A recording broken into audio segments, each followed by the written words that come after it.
안녕하세요. 전진입니다. 이번 총론 시간에는 응급구조사와 환자 간의 윤리 문제에 대해서 이야기를 해볼까 하는데요. 이전에 이야기했던 것처럼 이 윤리라는 거는 법적인 강제성을 띠고 있지는 않기 때문에, 어떻게 보게 되면 오히려 더 문제가 많을 수 있겠다라는 생각이 들기도 합니다. 상황에 따라서 달라지겠지만 법이라는 거는 그래도 그 내용 안에 명시되어져 있는 부분들에 어 가타부타 여기에 해당이 된다, 해당이 되지 않는다 이런 식으로 결정을 낼 수 있는 부분들이 어느 정도 있다면 윤리 부분에서는 그게 좀 어려울 수가 있어서 명확한 것들이 나오지는 않는 부분들이 법보다는 많은 것 같습니다. 그래서 오히려 갈등 문제 상황들이 윤리 쪽에서 많이 나올 수 있겠다라고 보시면 될 것 같고, 요거는 우리 동료 간에서도 윤리 관련된 내용들이 나올 수 있을 것 같고, 그로 인해서 동료 간의 갈등 상황도 일어날 수도 있겠죠. 그런데 이제 더 큰 문제가 되는 건 우리가 일하는 업종 자체가 환자를 다루는 일이다 보니까 환자 입장에서 약간 요거는 좀 윤리적으로 문제가 될 수 있겠다라고 한번 이야기를 해 본다면 모든 게 다 윤리적으로 문제가 될 수도 있는 그런 직종입니다. 왜냐면 저희는 병원 내에서 일하는 것보다는 현장에서 일하는 것을 기본으로 바탕으로 해서 공부를 하는 분들이다 보니까 현장에는 너무나 다양한 사양이 있잖아요. 그죠? 범죄 상황일 수도 있는 거고, 아니면은 이제 조금 현장 자체가 위험한 상황일 수도 있는 거고, 아니면 집안일 수도 있는 거고, 집 안에서 가정이나 혹은 공공장소나 이런 곳일 수도 있는 거고, 그죠? 처치를 하다 보면은 이제 약간 개인적인 사생활이 노출이 조금 우리는 최선을 다하려 했는데 노출이 좀 된다거나 뭐 그런 걸 수도 있는 거고요. 그죠? 그래서 이제 책에 있는 내용들을 잠깐 볼 건데요. 일관성 있는 윤리적 행동을 모임으로 운국구조사는 동료와 환자 존경 신뢰를 모두 얻을 수 있다. 정말 이론적이고 정말 이상향적인 내용이네요. 그죠? 근데 이건 뭐 응급구조사뿐만 아니라 뭐 다른 직종도 마찬가지죠. 경찰도 마찬가지고, 뭐 법관도 마찬가지고, 검사도 마찬가지고, 변호사도 마찬가지고, 아니면 뭐 물리학자나 아니면 연구원이나 다 똑같이 이러한 윤리적 행동을 보여야지만 동료 간과 아니면 그 객관적인 자료를 확인해야 되는 그런 사람들의 입장에서는 다 이렇게 해야 되지 않을까 싶어요. 당연하게도. 여기 이제 보시게 되면요. 여기 문제의 원인으로 작용하게 한다라는 말이 있어요. 이 윤리가 문제의 원인이다. 라고 해서 뭐 위험할 수 있다. 통제되지 않은 환경에서 업무를 수행하는 것을 요구한다라는 이야기. 이게 윤리적으로 좀 문제된다라는 이야기인데 우리가 분명히 어떻게 초기에 배웠냐면 안전에 대해서 매우 강조하면서 이야기를 하고 있었는데 현장이 위험하면 응급구조사는 현장에 투입되지 않는다라고 배웠지만 환자 입장에서는 되게 억울한 상황이에요. 내가 분명히 도움을 달라고 요청을 해서 전화를 했는데 분명히 눈앞에서 저기서 알짱알짱 거려요. 응급구조사나 혹은 구조대원들 막 이렇게 어떻게든 도와주려고 알짱알짱 거려요.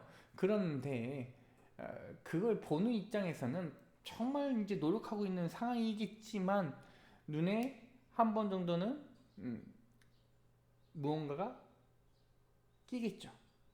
열심히 뛰어다니는 것처럼 보이는데 마치 거기 위험한 상황 안에 존재하고 있는 이제 환자 같은 경우에는 열심히 뛰는 것보다는 그냥 알짱알짱 저기서 왜 안 들어오고 왜 저기 있는지 뭐 이런 식의 속마음이 들 수도 있다라는 거죠. 전화한 사람 입장에서는 여러분들이 이제 그 119 같은 것도 우리 공공 서비스 위험한 상황에서 신고하는 이런 서비스를 해보셨는지 모르겠는데 신고하게 되면 그냥 1, 2분밖에 안 되고 한 3, 4분밖에 안 되는데 그 시간 되게 길게 느껴지거든요.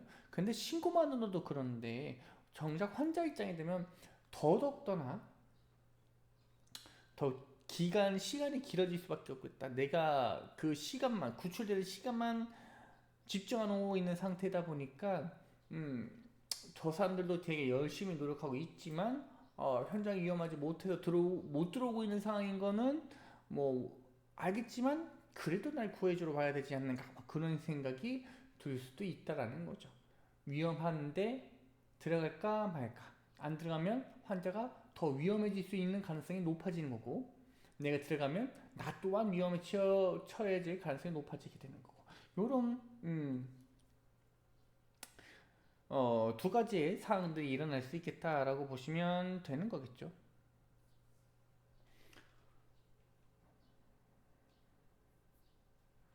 그래서 보시게 되면 여기 있는 거 위험에 모두 제거되기 전에 접근하지 않으려고 하는 것은 응급구조사의 기대치에 맞는 행동하는 것은 아니다. 반대로 위급 현장에서 위험 요소 되기 전까지 접근하는 것은 안 된다. 그런 이야기들을 해주고 있는 거죠. 그러니까 나는 아까 전에 말씀드렸던 것처럼 환자 입장에서 분명히 날 구해주러 왔을 거라고 생각을 하고 기다리고 있는데 경작 현장이 위험하다고 해서 아직 못 들어오고 있는 상황인 거고 그렇다고 이제 들어가자고 하니 이제 본인의 위험성이 높아지는 요런 그냥 극단의 그 윤리적인 문제가 대립하는 상황이라고 보시면 되겠죠. 뭐가 더 좋을지는 모르겠습니다. 어떤 결정이 더 나은지는 모르는 거죠. 그래서 이제 기본 원칙이라고 해서 네 가지 해결법에 대해서 이야기를 해주고 있는데 자율성의 존중, 악행 금지, 선행과 정의 이렇게 나와져 있습니다. 처음에 이제 선행이란 단어는 자선과 관련돼 있는 용어다라고 해서 좋은 일을 행한다라는 이런 언행 관련된 내용들을 이야기를 해주고 있어요. 그래서 여기는 뭐 예시로 뭐 들지는 않은 것 같기는 한데요. 여러분들이 하는 행위 자체가 사람들에게 도움이 된다면 그게 선행이라고 보셔도 되겠습니다. 그 대신 계속 말씀을 드리지만 그 행위를 함에 따라 이득을 얻으려고 하시면 절대로 안 된다는 점. 그 다음에 이제 악행과 관련된 내용들일 것 같은데 어떤 행위를 했을 때 다른 사람들이 다치는 경우 그게 심적이든 혹은 신체적이든 상관없이 다치는 경우 그를 통해서 이득을 얻게 되는 경우 요게 이제 악행이 될 수가 있는 거겠죠. 그리고 뭐 그 아래 이런 이야기를 해주고 있는데 뭐 그렇게 어려운 내용들은 아닐 것 같고요. 그 다음에 있는 것이 자율입니다. 자율은 여러분들이 이제 강제하지 못한다라고 보시면 되겠죠. 어떤 치료를 받아야 되는 게 분명하다고 나는 판단되긴 하더라도 계속 환자의 의사는 물어보셔야 된다. 설득은 할 수 있으나 강제되는 것은 아니다라고 보시는 것이 조금 적절할 것 같네요. 그래서 여기 써져 있는 것처럼 어떤 것 자기결정권 이것들을 내놓으셔야 되겠다. 저 같은 경우도 이제 그 아이들이 키우다 있다 보니까 약간의 강제성을 띠는 경우가 종종 발생할 수밖에 없는데 그럴 때 이제 저도 스스로 좀 반성을 많이 하는 편이기도 하고 그리고 최대한 아이들의 의사를 많이 물어보려고도 해요. 그리고 그에 맞춰서 조금 조율을 하려고 노력하려고 하고 있는 상황이죠. 아이들이 자율성을 준다고 해서 항상 아이들이 옳은 판단을 하는 것은 아니고요. 그렇다고 해서 부모가 자율성을 가지고 강제적으로 이제 옳은 방향을 끌고 가는 것도 솔직하게 말씀드려서 좋은 방향은 아니죠. 그리고 부모라고 하더라도 옳은 선택이었다라는 것은 이제 시간이 지나봐야 하는 이야기인 거고요. 그래서 자율성은 환자에게도 충분히 주어져야 한다. 그 다음에 있는 것이 공정성이나 혹은 정의와 관련된 내용인데요. 공정성보다는 약간 정의라는 단어가 조금 더 쉽게 와닿는 것 같기는 합니다. 정의. 그래서 여기 보시는 것처럼 모든 환자에게 동일하게 처치를 해주셔야 된다. 이건 이제 공정성과 관련된 내용일 것 같고요. 여기에 관련돼서 이제 이야기해 볼 만한 것들이 이제 그 많은 의학 드라마에서 소재로 나오는 상황인데요. 범죄자가 있고 범죄자가 아닌 피해자가 있어요. 이 두 사람이 수술방에 들어가게 됩니다. 그래서 들어가게 되는데 이 범죄자에 들어가는 의사분하고 피해자에게 들어가는 의사분이 약간 이제 실력 차이가 있는 거죠. 이제 의학 드라마니까. 그래서 피해자 유가족들은 이제 주인공에게 피해자에게 들어가라고 이야기를 해주는데 상황상 이 범죄자의 수술이 훨씬 더 중요하다라고 이야기를 해서 그쪽으로 들어가게 됩니다. 그래서 최종적으로는 두 명 다 살게 되는 거죠. 그러면 이게 주인공 입장에서는 공정성과 정의를 모두 시행한 겁니다. 우리는 법관이 아니잖아요. 그죠? 이 환자가 범죄자라고 해서 생명을 존중받아야 될 기회 자체를 내가 박탈해서는 안 되는 거죠. 생명 존중과 생명을 유지할 만한 기회는 우리가 다시 줘야 되는 거죠. 그게 의료인으로서의 마땅히 해야 될 상황이 되겠습니다. 그래서 요 기본 원칙에 대해서만 알고 계시면 대부분의 의료 인류와 관련된 것들은 크게 문제가 없이 넘어갈 건데 사람인 이상 언젠가 한 번쯤은 분쟁 상황이나 혹은 다툼이 일어날 수밖에 없겠다. 그래서 그 아래에 있는 뭐 유사한 규칙을 뭐 따른다, 시간적 여유를 방법을 요새한다, 그 다음에 뭐 마지막 문제 시점 미룰 수 있는 합리적인 방법이 있을 경우 항상 밀어봐라, 뭐 이런 이야기들을 해주고 있습니다. 여기 이제 몇 가지 방법에 대해서 또 한번 이야기를 해주고 있는데 공평성 테스트, 응급구조사가 환자 같은 처지에 있더라도 같은 의료 조치 및 절차를 원할 것인지에 대해서 판단을 해드려야 된다. 그러니까 약간 우리나라 사자성어로 얘기하게 되면 이제 역지사지와 같은 내용이죠. 반대 입장이어서도 그게 정당하다고 너는 쉽게 수용할 수 있는지 한번 생각해 보라는 이야기인 거고요. 그 다음에 그 아래쪽에 있는 것들, 내가 했던 처치나 평가들이 다른 문구조사에게 물어봤더니 나도 그렇게 할 거야. 혹 다른 사람에게 물어봤더니 나도 그렇게 할 거야. 그렇게 해서 대부분 이런 처치를 할 것이다 라는 것들은 이제 확인한다거나 이런 것들은 이제 보편화할 가능성 테스터라고 보시면 되는 거고요. 그 다음에 상호타당성 테스트 같은 경우에는 타인 앞에서 이제 변론하거나 전당할 수 있는지에 대한 판단이라고 보시면 되겠습니다.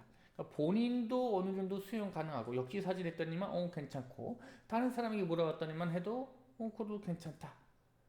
그렇다면 거기에 대해서 당당하게 변론하고 정당할 수 있는 근거들을 한번 찾아봐라 라는 겁니다. 그러니까 옛날에 이제 법률적 근거라든지 아니면 의학적 근거라든지 이런 것들을 가지고 와서 타당성을 입증해라 라는 이야기가 될 것 같고요. 그 아래 이제 실질적인 응급구조사의 윤리 문제에 대한 내용들이 이제 나올 건데 이제 소송 관련된 내용들입니다. 소송 관련된 내용들. 그래서 보시게 되면 합법적인 소생술 포기 지시라는 이야기가 나오고 있고 그 다음에 그 아래쪽 보시게 되면요. 소생술 포기 지시는 기술 방식과 증인과 관련된 법 규정을 중시한다라는 이야기를 해주고 있고요.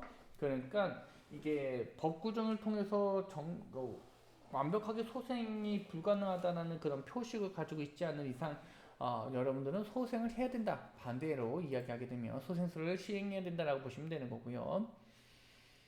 그리고 그 아래에 있는 것들 이제 뭐 이런 소생 금지와 관련된 표식들을 몸에 가지고 있을 것이다 라는 이야기들, 그리고 여기 편안하게 합리적으로 처치받을 수 있다라는 이야기들도 여기 보시면 될 것 같고, 뭐 감정적인 내용이야 그 전에 얘기했던 것들이니까 넘어가도록 하는데 여기 세 번째 있는 것들은 조금 구분하고 넘어가셔야 될 게, 물론 이거 가지고 헷갈리시는 분들은 없겠지만 분명하게 얘기하는데 그 사람들이 가지고 있는 건 소생술 금지입니다. 그러니까 이 뭐 폐암 환자라고 칩시다. 그래서 DNR을 받았어요. 소생 금지에 대해서 법적으로 다 허가가 받은 환자라고 쳤을 때 그런 환자라고 이야기를 하게 된다면 그 환자가 심정지가 됐다. 그럼 우린 소생술 하면 안 되는 거죠. 안 하셔도 돼요. 법적으로 다 허가 받은 거니까 안 하셔도 평안하게 영안에 들 수 있도록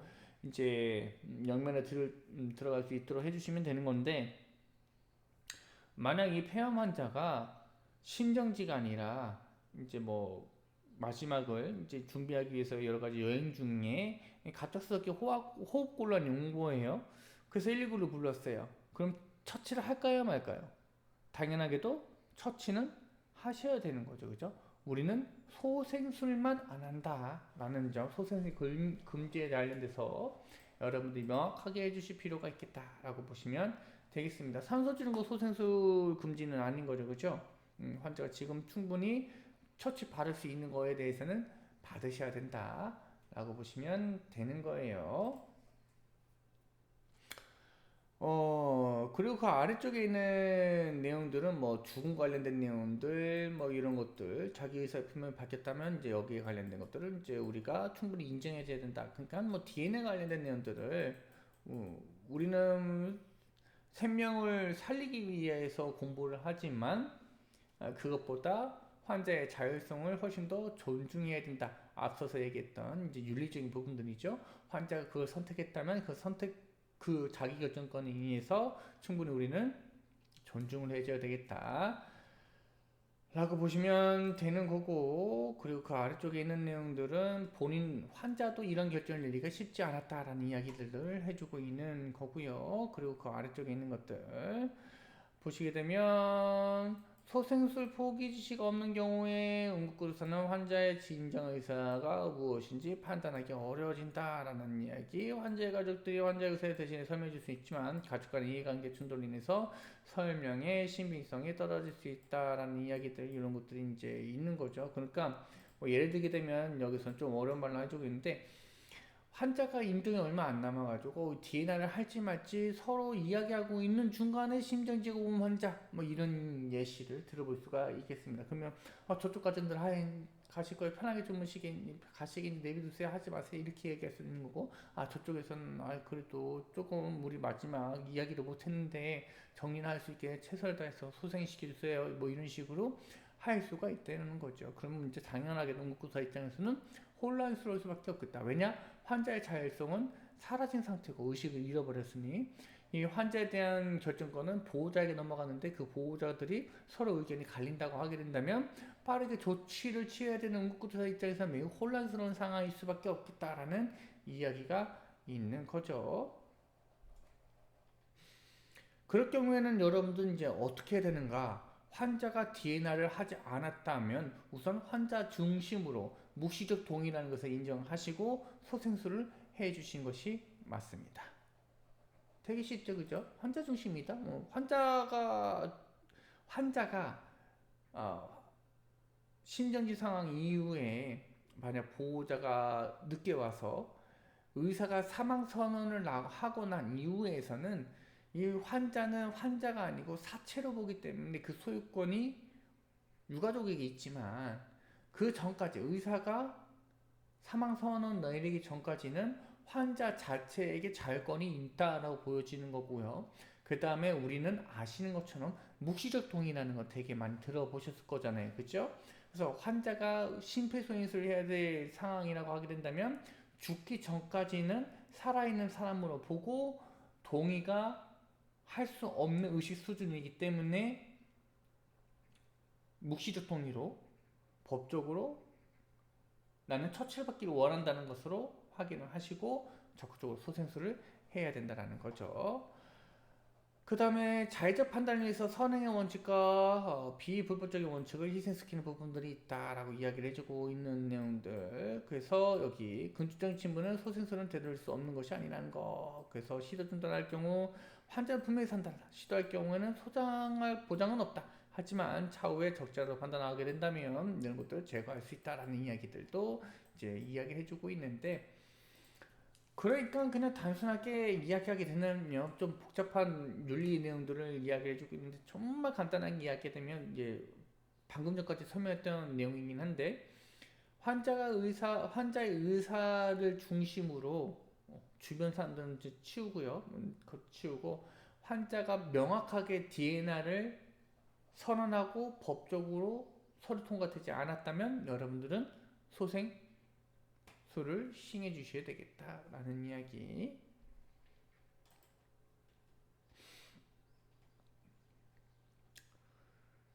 자, 그 다음에 뭐 사전 의료 의향서 제시된다. 우리가 소생술을 하고 있는데 이런 이야기를 해주고 있는 건데요. 보시게 되면 소생술 포기 지시 사당성과 환자의 신원이 검증되면 이제 응급수는 중단할 수도 있겠다라는 이야기 막 열심히 하고 있는데 나중에 여기는 나 DNR 하고 싶다라는 의견서가 나중에 오게 되면은 그때는 그만해도 되겠다라는 거죠. 어쨌든 간에 여기 부분에서는 당연하게도 환자 의사가 가장 중요하기 때문에 나중에 밝혀지더라도 소생술을 중단을 해 주셔야 되겠다라는 이야기. 그 다음에 이제 비밀성 관련된 내용들인데 여러분들이 환자하고 매우 밀접한 관계가 될 수밖에 없죠. 왜냐면 다 물어보실 거잖아요. 왜 아픈지, 뭐 때문에 아픈 건지, 담배를 언제부터 피셨는지, 뭐 질환에 관련된 것들, 거기다 나이도 물어보실 거고, 이름도 물어보실 거고, 때에 따라서는 주민등록번호도 뭐 물어보실 수도 있는 거고요. 그래서 이렇게 환자하고 이제 어느 정도 중요한 정보를 오고 가게 됐는데, 이런 것들은 당연하게도 여러분들이 처치를 위해서만 활용돼야 되는 정보인 거지, 그 외적인 부분에서는 활용되면 절대로 안 된다라는 겁니다. 개인정보들이잖아요. 그냥 단순하게 이야기하게 되면. 그래서 이 정보들, 환자 처치하기 위해서 알게 된 모든 정보들은 다 머릿속에서 일회성으로 존재해야 된다. 환자가 처치가 다 끝나면 환자에 대한 정보들은 머릿속에 다 지워버리시면 되겠죠. 그러면 머릿속에 안 남아있으니까 내뱉을 내용도 없게 되는 거죠. 물론 말은 쉽지만 쉽지 않는 상황일 수도 있겠다. 왜냐면 우리 뭐 업종이 환자와 관련된 일이다 보니까 일하다 보면 이 환자가 어쩌네, 저 환자가 어쩌네, 어떤 환자 만났는데 뭐 이런 식으로 이야기를 자연스럽게 할 수밖에 없다는 거죠. 근데 그렇게 자연스럽게 하더라도 뭐만 빼면 되는 거예요? 그 환자를 특정할 수 없는 환자로 만들다거나 아니면 그냥 가볍게 질환만 얘기할 수 있는 거죠.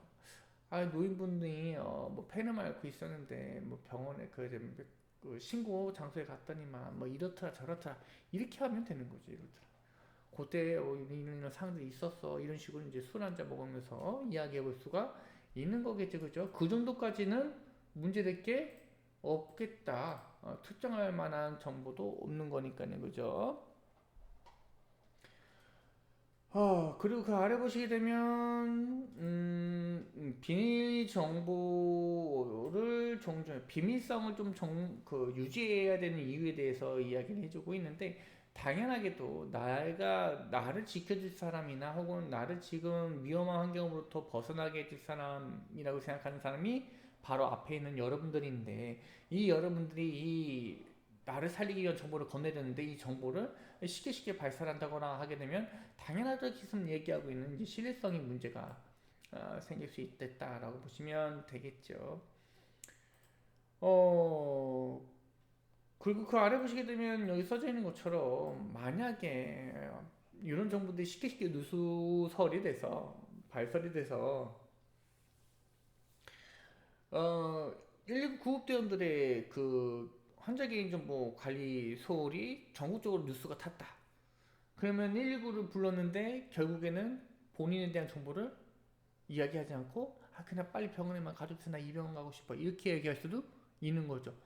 물론 그 병원을 가려고 이야기를 할 수는 있겠지만 이 환자가 그냥 원래 갔던 병원이 당뇨병 때문에 저희가 나 지금 머리가 아지럽고 이거 저혈당 같으니까 저쪽 병원 가죠 이렇게 얘기하면 될 수도 있겠지만 알고 봤더니 이 사람이 어지러운 것들이 뇌졸중이었어. 그러면 그 작은 병원에서는 치료가 불가능할 수 있다라는 거죠.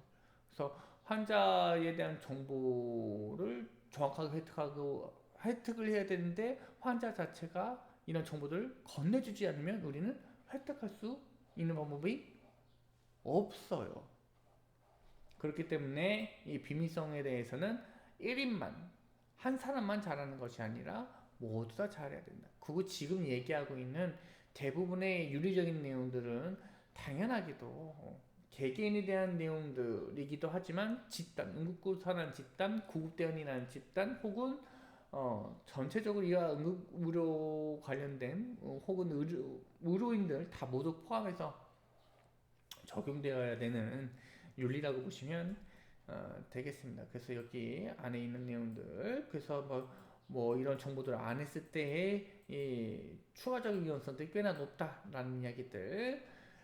그 다음에 그 아래쪽에 있는 내용들은 네, 다음 시간에 이어서 진행하도록 하겠습니다.